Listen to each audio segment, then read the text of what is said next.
jamu warisan budaya Indonesia yang seharusnya menyembuhkan namun justru menghidupkan teror mayat hidup. Assalamualaikum warahmatullahi wabarakatuh. Halo semuanya. Di video kali ini kita akan membahas film horor Indonesia berjudul Abadi Nanjaya atau The Elixir. Film ini bukan hanya soal horor, tapi soal ambisi, keluarga, dan penyalahgunaan tradisi. Apakah film ini layak ditonton? Yuk kita bahas secara lengkap. Abadi Nanjaya adalah film horor thriller Indonesia yang dirilis pada tahun 2025 dan tayang secara eksklusif di platform Netflix. Film ini disutradarai, ditulis, sekaligus diproduksi oleh Kimo Stamboel, sosok yang dikenal dengan gaya horor yang kuat. Film ini dibintangi oleh Mikha Tambayong, Eva Celia, Doni Damara, dan Mati Yolio. Keempatnya memerankan anggota keluarga pemilik usaha jamu tradisional bernama Wani Waras. Yang membuat film ini berbeda karena keberaniannya yang menggabungkan tema mayat hidup dengan budaya jamu sebagai warisan lokal Indonesia.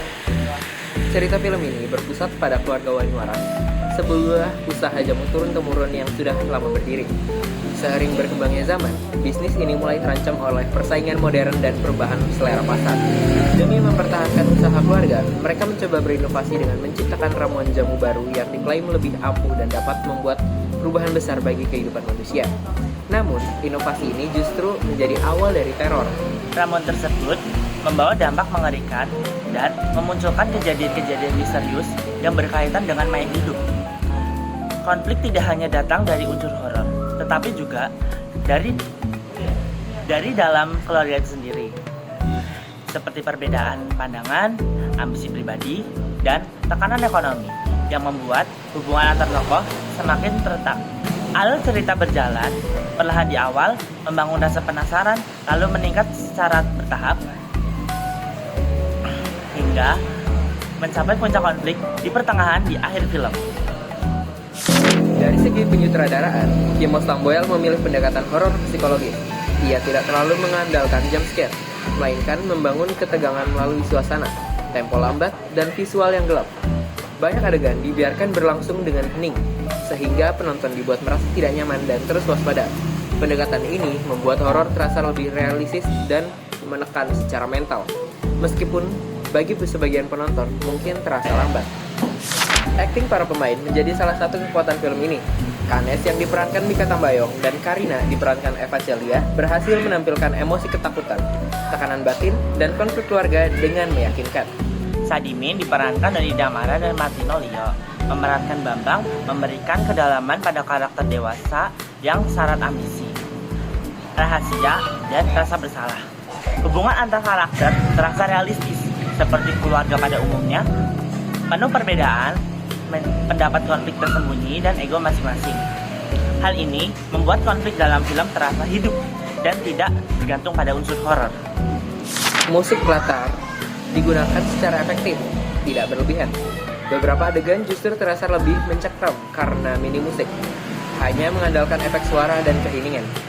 Tata suara dan pencahayaan mendukung atmosfer misterius yang konsisten dari awal hingga akhir film. Salah satu keunggulan utama film ini adalah penggunaan budaya jamu sebagai inti cerita.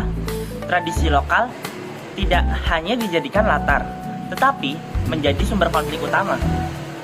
Film ini menyampaikan pesan tentang bahayanya keserakahan dan penyalahgunaan warisan budaya demi keuntungan pribadi.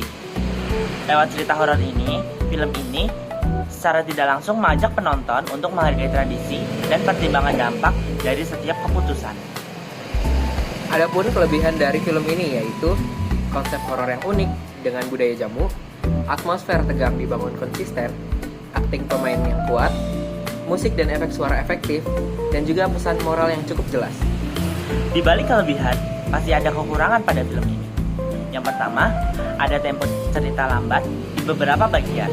Yang kedua, horor visual tidak terlalu dominan. Yang ketiga, karakter pendukung kurang dieksplor. Yang keempat, konflik utama terasa kuat di pertengahan film. Secara keseluruhan, Abadi Nanjaya adalah film horor Indonesia yang berani tampil berbeda. Film ini tidak hanya menakutkan, tapi juga memiliki cerita dan pesan yang kuat. Film ini cocok untuk penonton usia 13 tahun ke atas yang menyukai horor dengan atmosfer cerita dan makna, bukan hanya sekedar jump scare. Review ini berdasarkan pendapat dan isi pemikiran dari kami berdua selaku seorang amatir dalam dunia perfilman. Jadi, ini adalah review dari orang awam terhadap film Abadi Nan Jaya. Kalau kamu sudah nonton film ini, tulis pendapat kamu di kolom komentar. Jangan lupa like, share, dan subscribe untuk review film selanjutnya. Terima kasih sudah menonton, sampai jumpa di video berikutnya. Wassalamualaikum warahmatullahi wabarakatuh. Alhamdulillah.